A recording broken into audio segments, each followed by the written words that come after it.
नमस्कार किसान भाइयों। आज हमें दो बड़ी और दुखद खबर मिली है।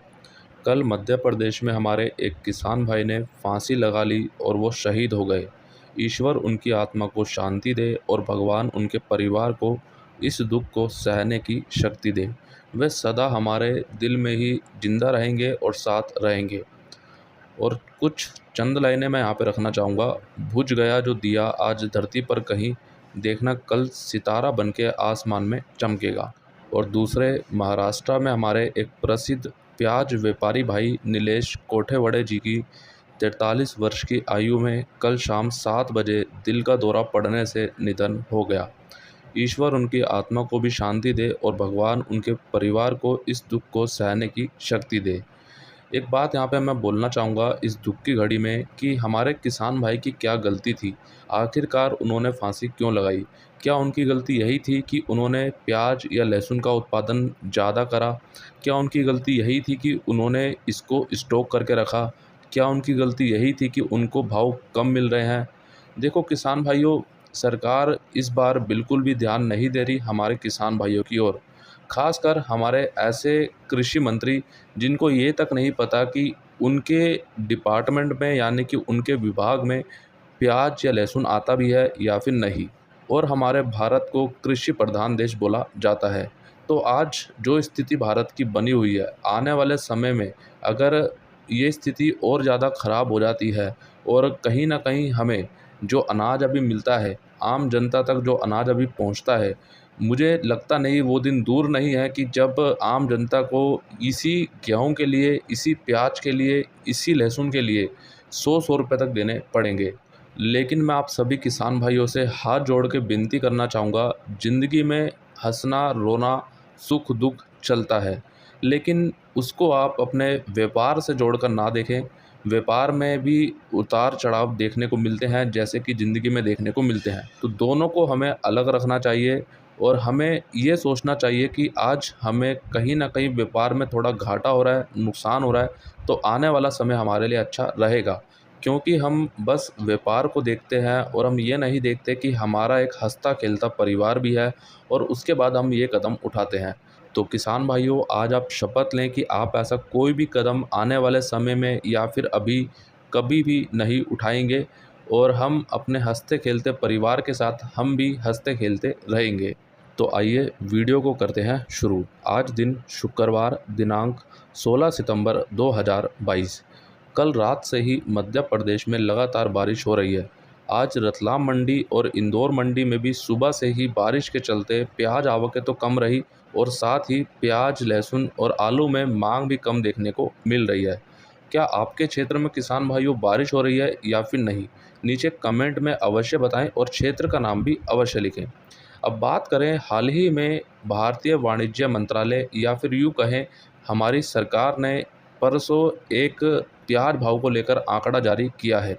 परसों 14 सितंबर को वाणिज्य मंत्रालय ने थोक महंगाई के कुछ आंकड़े जारी किए।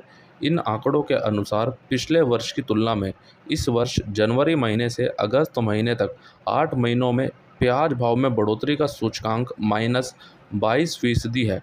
यानी पिछले वर्ष की तुलना में इस वर्ष प्याज के औसत भाव 22% तक कम हैं, जिसका असर हम अभी सीधा देख सकते हैं क्योंकि प्याज किसान भाइयों को प्याज उत्पादन लागत से भी कम प्याज का भाव मिल रहा है और हमारे किसान भाइयों को मजबूरन लागत से भी कम भाव पर अपना प्याज बेचना पड़ रहा है।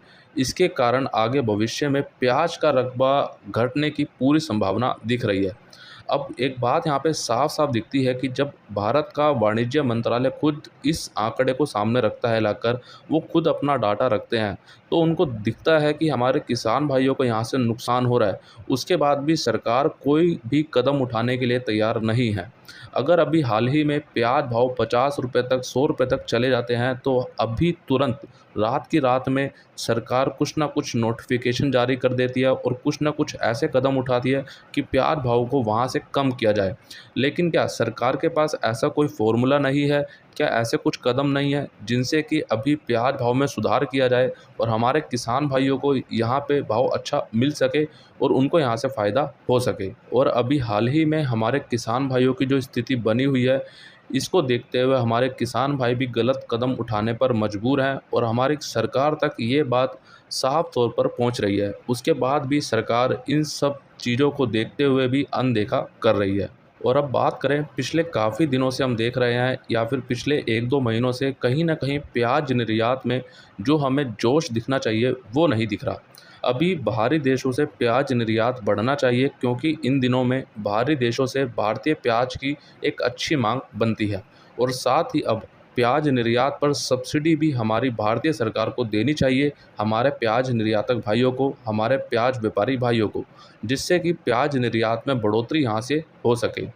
अब ये तो कुल मिलाकर किसान भाइयों निर्भर करेगा हमारी भारतीय सरकार के ऊपर कि आखिरकार प्याज निर्यात के लिए क्या कुछ कदम वो उठाते हैं या फिर नहीं।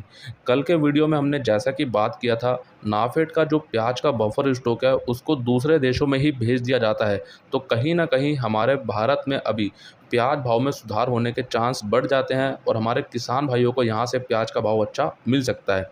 लेकिन शायद सरकार इसके ऊपर कुछ भी नहीं सोच रही। अब बात करते हैं कि आखिरकार वो कौन से 5 बड़े कारण हैं जिसके चलते कहीं न कहीं इस वर्ष प्याज का जो निर्यात है काफ़ी हल्का पड़ रहा है। पहले कारण की बात करें, बांग्लादेश एक बड़ा भारतीय प्याज आयातक देश है, लेकिन अब बांग्लादेश भी खुद अपने देश में प्याज उत्पादन पर अधिक ध्यान दे रहा है और इसमें उनको सफलता भी लगातार मिल रही है। अब भारतीय प्याज का स्वाद वो खुद वहाँ पर ले रहे हैं, क्योंकि जैसा कि अभी हमने पिछले सप्ताह बात की थी, बांग्लादेश जो प्याज का बीज होता है उसको आयात कर रहा है और जब वो भारत से भी प्याज का बीज आयात करेगा तो कहीं ना कहीं भारत के प्याज का जो स्वाद है वो अब बांग्लादेश में उनको देखने को मिलता है। तो क्यों वो अब भारत से प्याज लेंगे। और कहीं ना कहीं हमने इस वर्ष देखा है कि बांग्लादेश ने इस वर्ष प्याज का निर्यात काफ़ी कम मात्रा में किया है और अभी भी कम मात्रा में ही हो रहा है। वहीं दूसरे कारण की बात करें, पाकिस्तान भी एक बड़ा प्याज आयातक देश है, लेकिन भारत और पाकिस्तान के बीच अगस्त 2019 से व्यापार बंद है, जिसके चलते पाकिस्तान में भी भारतीय प्याज नहीं भेजा जा रहा। वो अलग बात है कि दुबई के रास्ते भारतीय प्याज अभी भेजा जा रहा है और अभी तक जो जानकारी मिली है कि दुबई के रास्ते भारतीय प्याज एक अच्छी मात्रा में भेजा जा चुका है और अभी भी भेजा जा रहा है, लेकिन उसका एक सीधा फ़ायदा हमारे किसान भाइयों को नहीं, हमारे व्यापारी भाइयों को मिल रहा है। वहीं बात करें तीसरे कारण की, तीसरा कारण है श्रीलंका में आर्थिक संकट के चलते श्रीलंका में व्यापारियों के द्वारा भुगतान समय पर नहीं किया जा रहा, जिसके चलते हमारे भारतीय प्याज निर्यातक भाई श्रीलंका में भी प्याज अच्छी मात्रा में नहीं भेज रहे और वहाँ प्याज भेजने से बच रहे हैं और जिसके चलते कहीं ना कहीं भारतीय प्याज निर्यात श्रीलंका में भी काफ़ी हद तक प्रभावित हुआ है। वैसे तो इन सभी के कुछ आंकड़े आपको समय समय पर पिछले कुछ समय पहले दिए गए हैं, उसमें आपको बताया गया है कि कितना प्रतिशत तक हमें प्याज निर्यात में गिरावट देखने को मिली है। अगर आपने रोज़ाना सभी वीडियो देख रहे हैं तो बिल्कुल आपको यहाँ से सटीक जानकारी मिल रही होगी। अब बात करें चौथे कारण की, भारतीय प्याज आयात निर्यात नीति ठीक ना होने के कारण खाड़ी देशों में भी भारतीय प्याज की मांग लगातार घटी है और कहीं ना कहीं इसका भी एक हमने कंपैरिजन किया था, इसका भी हमने एक देखा था कि पिछले कुछ वर्षों में और अभी में कितना फ़र्क देखने को मिला है, कितना अंतर अभी देखने को मिल रहा है।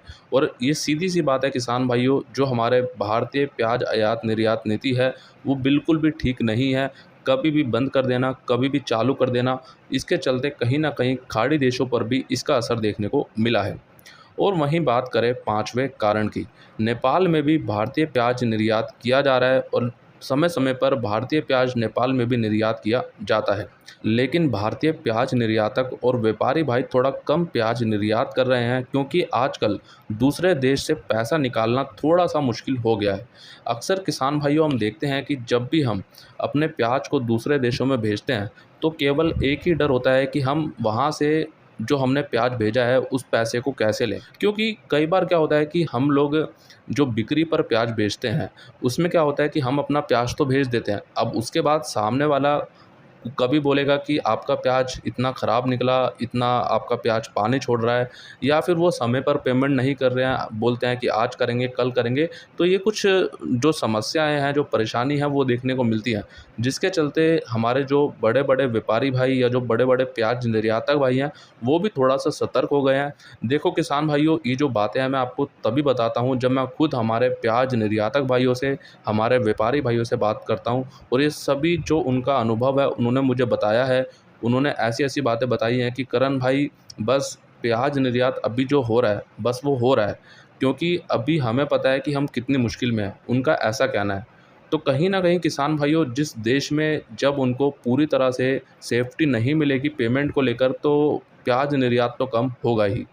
अब आप सभी किसान भाइयों के लिए एक महत्वपूर्ण सूचना, कल शनिवार 17 सितंबर को उज्जैन मंडी का पूर्ण रूप से अवकाश रहेगा, क्योंकि उज्जैन मंडी समिति के द्वारा बोला गया है, प्याज के परिवहन और मंडी में जगह की कमी होने के कारण कल उज्जैन मंडी को बंद रखा जा रहा है। तो जो भी हमारे किसान भाई कल उज्जैन मंडी में अपना माल लेकर जाने वाले हैं, तो उन सभी तक ये सूचना आप ज़रूर पहुँचाएँ और आप सभी किसान भाई असुविधा से बचें। अब बात करते हैं, आज बेंगलोर मंडी में कर्नाटक के नए प्याज की आवक लगभग 65 ट्रक की रही, जो कि कल के मुकाबले आज ज़्यादा है और लगभग 20 ट्रक ज़्यादा है। और आज कर्नाटक का नया प्याज 400 रुपये से 1000 रुपये तक बिका। भाव में भी कल के मुकाबले आज 100 से 200 रुपये तक की गिरावट रही। और अभी जो साउथ की मंडियों में प्याज आ रहा है, जैसा कि कर्नाटक का अभी जो नया प्याज साउथ की मंडियों में आ रहा है, वो 90 से 95% तक हल्की क्वालिटी का ही आ रहा है।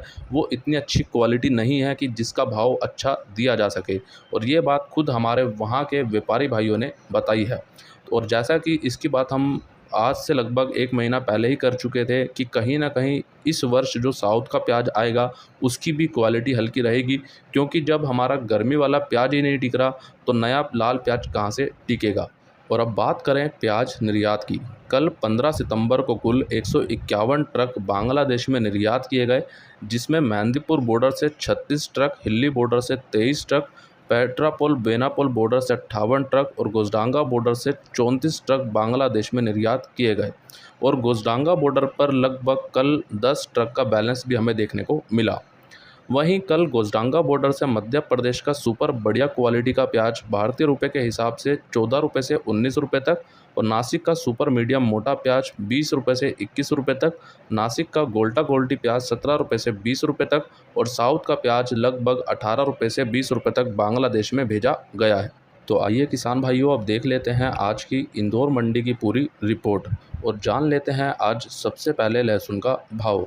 लहसुन आज 1-2 लोट ऊपर में 2200 रुपये तक बिका। सुपर माल 1500 से 1800 रुपये, एवरेज माल 800 से 1300 रुपये, मीडियम माल 400 से 800 रुपये, हल्का माल 100 से 300 रुपये।